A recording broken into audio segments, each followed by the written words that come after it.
Profesor, buenas tardes. Mi nombre es Segunda López Cruz. Soy alumna de tercer ciclo de Psicología de la Universidad Católica Los Ángeles de Chimbote.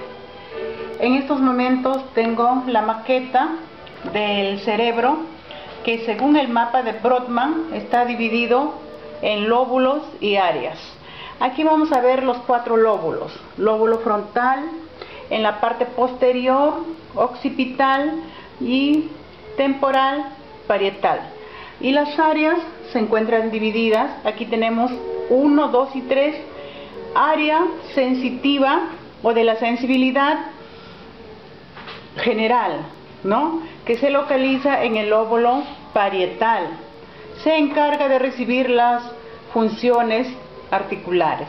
Una lesión en esta área, pues se pierde todo tipo de sensibilidad, ¿no?, en la zona contraria. Luego tenemos en el área 4.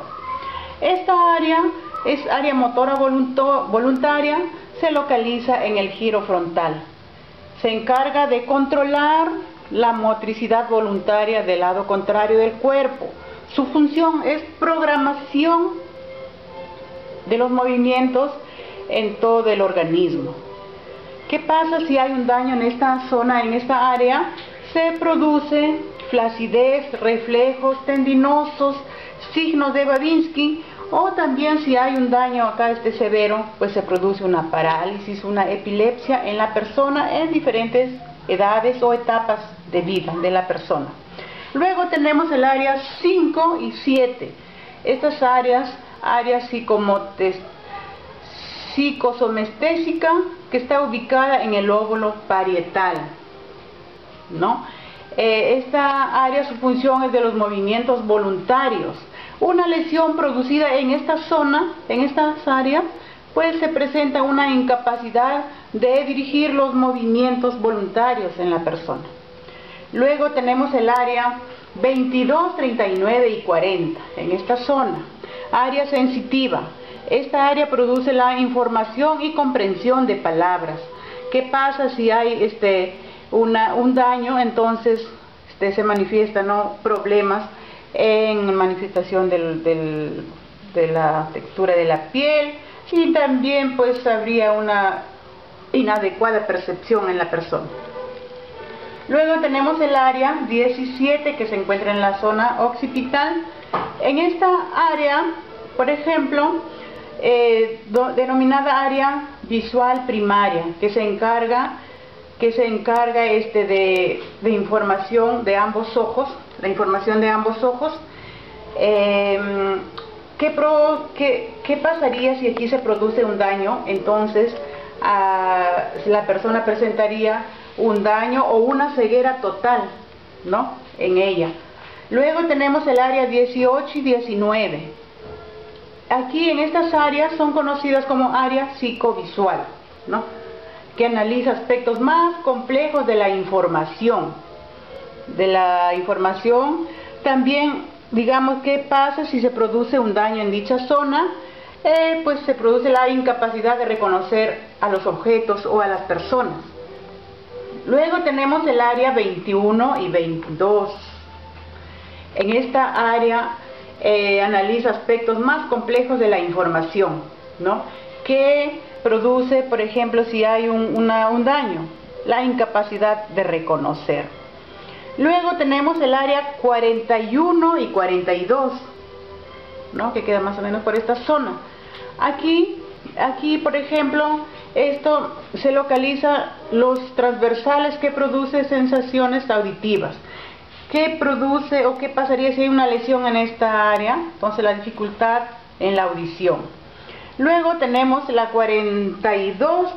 área 22 y 42. Esto se relaciona con la comprensión del lenguaje. ¿Qué pasa si hay algún daño o ocurre, no? Aquí entonces habría problemas de una fascia receptiva en la persona, es decir, se presentan problemas tanto en el lenguaje para comprender, ¿no?, o también hablarlo o articularlo. Luego tenemos las áreas las áreas de la zona límbica, área límbica. Esto de acá, aquí por ejemplo están aquí se encuentra el 23, 24, 29, 30, 35 y 28, ¿no? Esta área está relacionada con el instinto de las personas. Por ejemplo, acá con las emociones también. ¿Qué pasa si hay un daño? También produciría lo contrario. Luego tenemos área del Broca, que es 44 y 45, ¿no? Aquí comprende y articula el lenguaje hablado. Daño producido en esta zona, pues, entonces habría una dificultad para articular, ¿no? Y comprender. Luego tenemos el área 6, que queda en esta zona, ¿no? Esta área premotora, que se denomina área motora, ¿no? Que controla los movimientos voluntarios asociados. Su función en esta área, en esta zona, es almacena los movimientos psicomotor, interviene en la estimulación visual, táctil y auditivo. Un daño producido en esta zona se presenta en la persona una dificultad para ejecutar los movimientos voluntarios de la persona, por ejemplo, el caminar, ¿no? Luego tenemos el área 9, 10, 11 y 12. Estas áreas se encuentran, se dice, ¿no?, que se encuentra desarrollada en el hombre, ¿no? Se relaciona en general con los procesos de pensamiento, con los procesos mentales de la persona, tales como el juicio, el razonamiento. ¿Qué se presenta cuando hay algún daño en esta zona? Pues ocasiona la incapacidad en la toma de decisiones, problemas en el pensamiento, tales también como problemas en la salud mental o trastornos en la salud mental. Eso es según estas áreas. Luego tenemos el área del gusto, que es la 43, queda por acá, por esta zona. Esta área del gusto, también que su función es, ¿no?, del sabor.